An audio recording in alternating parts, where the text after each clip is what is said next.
missing husband came home, but I just know it isn't him. My husband went missing 6 months ago, just went out to work one day and never came home. It was a horrible shock to the whole neighborhood, because things like that just didn't happen in our little slice of white picket fence suburbia. The police launched an investigation, and the neighborhood watch sent out search parties, but no one ever found any evidence to indicate what had happened to him. Our families were devastated. Recently, the missing posters have been taken down or papered over. The updates from the police became less frequent and dwindled away. I accepted that, hard as it was to admit, my Rick wasn't coming back. Until he did. A week ago, I was in the back garden watering my petunias when I heard the garden gate creak open. I jerked my head in that direction, and there he was, exactly the same as he was the day he disappeared. Same windswept blonde hair and bright blue eyes, same curl to his pink lips. I was in shock. Our families had mourned for him, and yet there he was, standing in our garden like he had just popped out for milk or something. When I asked where he had been, he said he didn't know. He couldn't remember anything about the last 6 months. All our family and friends are beside themselves with joy. They almost can't believe it, but that's just the thing. I don't believe it. Look, I understand how crazy this all sounds. I do. Our families would never believe me, and I can't go to the police unless I want to end up in a straitjacket. But I just know that the man sleeping next to me isn't my husband.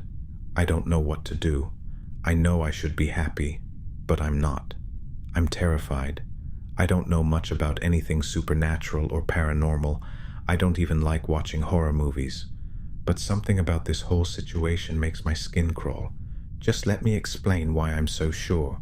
Once I've done that, hopefully one of you will believe me and you'll be able to tell me what to do. The morning after Rick came home, I made him a cup of tea. When I handed it to him, he gave me the brightest smile. Then he took a sugar cube from the dish on the table and dropped it into the cup. Our house was in chaos with his return, and I was still in shock, so I didn't think much of it at the time, but it's been replaying in my mind ever since. I know it doesn't sound very significant, but my husband never put sugar in his tea. He was always adamant that it ruined the taste, and he'd get so frustrated if I ever put sugar in his cup by accident. And yet, this man had sugar. Then it was the golf. A few days ago, when he was out visiting his mom, I recorded a golf tournament that was showing on the TV. It was one of Rick's favorite golfers that was competing, and he never missed it. Once he even skipped out on an anniversary dinner just to watch a championship. Only, when he came home from his parents and I told him what I'd done, he just seemed unbothered. Like, he said thanks and everything, and then he asked if I wanted to get dinner. He didn't even watch it, and that's just so out of character for him. Then one night I woke up around 2 a.m. to see Rick's face inches from mine, just looking at me with these blank eyes. I kinda gave this nervous laugh and asked, "Baby, what are you doing?" And he didn't answer.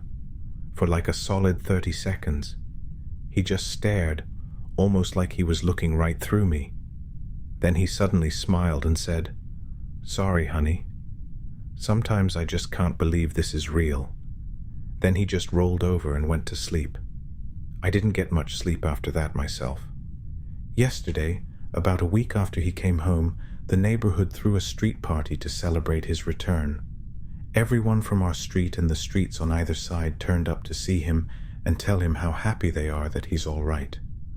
When he wasn't standing with his arm around my waist, he was milling around chatting amicably to each and every one of our neighbors, even the little kids. Jackson, our next-door neighbor Sally's toddler, wanted to play peekaboo, and Rick happily played along with a smile on his face. Now, my husband never did that. Rick always said he didn't like kids. That's why we never had any, and so he never wanted to play with any of the neighborhood children, especially not Jackson. Rick all but avoided him.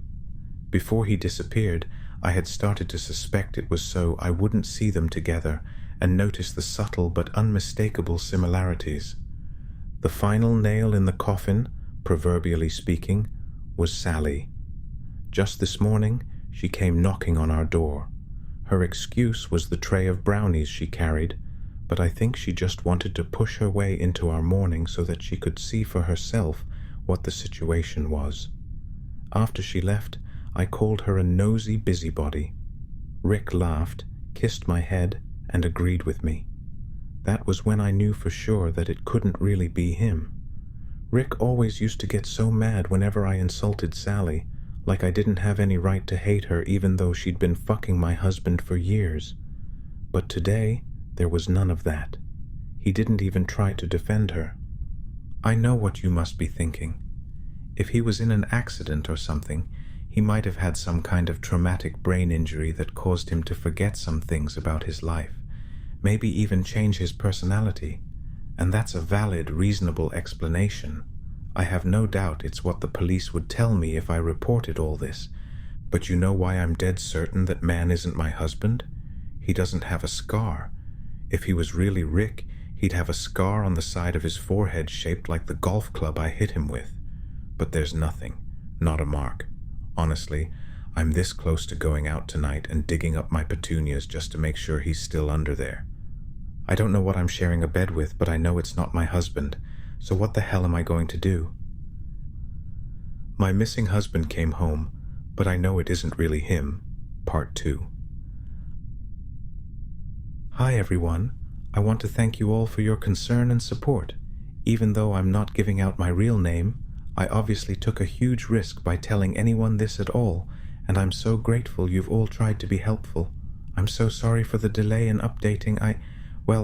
I've had some things to figure out, so I'll start with what I know. My husband is dead. In the end, I decided not to dig up the petunias. It was a rash, unadvisable notion which I have since abandoned because I realized how much worse things could get if I was caught. I've been smart about the whole thing so far, and I'm not about to throw that all away.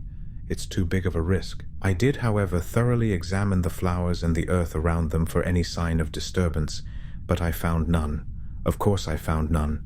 I don't know what I thought had happened, that my garden was some sort of pet cemetery, and my husband had clawed his way back from the beyond. Even to me, of all people, that sounds crazy. No, my husband is dead. In my heart, I know that beyond any shadow of a doubt, which means that whoever is in my kitchen right now is a complete stranger. He looks and sounds exactly like Rick. His own parents don't even notice the difference, for heaven's sake, but he doesn't act like him at all, which tells me again that he is a stranger, that he never knew me before this, and he certainly never knew Rick. He doesn't enjoy the things Rick enjoyed. He doesn't say the sort of things Rick said. He doesn't complain, doesn't raise his voice, doesn't lie or gaslight or cheat. Frankly, he's a better husband than Rick ever was. Honestly, when I think about it like that, I'm almost tempted just to let it go. I tried to let it go, not to get caught up in worrying and just accept my new life for what it is. But I find myself unable to let it go. Because even though this man seems ordinary and kind and reasonable, there's one thing that scares me still. For someone to have so confidently taken Rick's place, they would somehow have to be sure themselves that the real Rick would not return to complicate their plans, however innocent or sinister those plans may be. Whoever this man is who is calling himself Rick, he must surely know that Rick is dead, and if he knows that, I would bet anything that he also knows how. I've gambled with my life and my freedom before, and I don't intend to do so again. A couple of you suggested that Rick might have had a twin that, for whatever reason, I never knew about, or perhaps a doppelganger who saw his chance at a more comfortable life and took it. Either of these seemed to me to be the closest to the realm of possibility, so they were the first theories I set out to confirm or disprove. A DNA test would surely be able to confirm whether this man is my husband's twin or someone completely unrelated. Of course, I was hardly going to tell him about it. At best, he would refuse, and at worst, well, I didn't want to find out. So about a week after my last post, I ordered 2 separate DNA tests designed for finding one's relatives and ancestors, and had them delivered whilst Rick was at work. Then, a few nights later, I waited until he was asleep. Actually asleep, not half asleep and staring. and I pulled out a few strands of his hair, not enough that it would be noticeable in the morning, but sufficient amount to send away in a little tube to be analyzed. Much to my relief, he didn't wake up. I'm not sure how I would have explained it if he had. I sent the hair away to the DNA test companies, and they told me I'd have to wait a couple of weeks for the results. And in those couple of weeks, things have gotten stranger, shall we say. You see, I've noticed that Rick never seems to eat of his own accord, like he'll make dinner for us both, but that seems more to do with when I mention that I'm hungry than with his own desire to eat. He doesn't snack between meals, he never goes for a glass of water. I don't even think he takes anything with him to work for lunch. There's something else too. Rick's beard trimmer is still in its box, exactly where he left it 6 months ago, covered in dust and quite obviously unused. And yet Rick has been home for nearly a month, and his beard doesn't seem to be any longer, even though he used to trim it twice a week. On top of that, the staring has become a frequent occurrence, and not just in the middle of the night. I catch him watching me during the day too, always looking away or laughing it off whenever I notice him doing it. Anyway, I might as well tell you why I'm writing this now, because I can't make head nor tail of the situation anymore. The DNA tests came back in the mail this afternoon, before Rick came home from work. I opened them quickly, eager to see who was included in the list of relatives, whether there were any names I recognized. Either way, it would answer my question. Only, I don't have an answer. All I have are more questions, because the first test came back as inconclusive, with a note from the company telling me I had to send them a viable hair sample in order for it to work. I didn't understand that. I'd cut the hair myself, after all. And what did they mean by viable? But it was the second test that concerned me the most. Where there should have been information about demographic and regional origin, there was nothing, only a line of printed black letters spelling out the word unknown. Where there should have been a list of relatives and ancestors, there was no one. Not just no one related to Rick. No, I mean no one. According to the DNA test, this man has no relatives, no family, no ancestors, no biological connections near or distant. That should be impossible, right? How can a person exist without any kind of relation? And how can he come from nowhere? I'm typing this up on the computer in the study, with several tabs open on various Google searches as I try to figure out how this could be possible.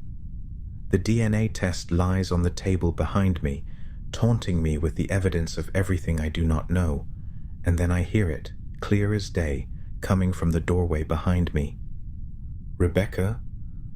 If I didn't know better, I'd say my heart stopped. I would know that voice anywhere. I never heard him come in, never even heard the door open. Dimly, in the back of my mind, I recall that our door creaks every time it opens. How could I not have heard it? I turn over my shoulder towards not Rick, a false bright smile on my face. He is not smiling. His face is calm, but there's something hard about the line of his mouth that sets me on edge. What the hell is this? His voice is perfectly level, but something about it makes the hairs on the back of my neck stand up. There's an undertone to his voice that I haven't noticed before now, something low and subtly grating. Even the real Rick never sounded like that. He holds something up, one eyebrow arched. When I see what he's holding, my stomach plummets. In his hand, gripped tightly, the results of the DNA test. That is the end of the story as we have it. The original poster stopped updating at this point. If there are any developments, I will be sure to share those in the future.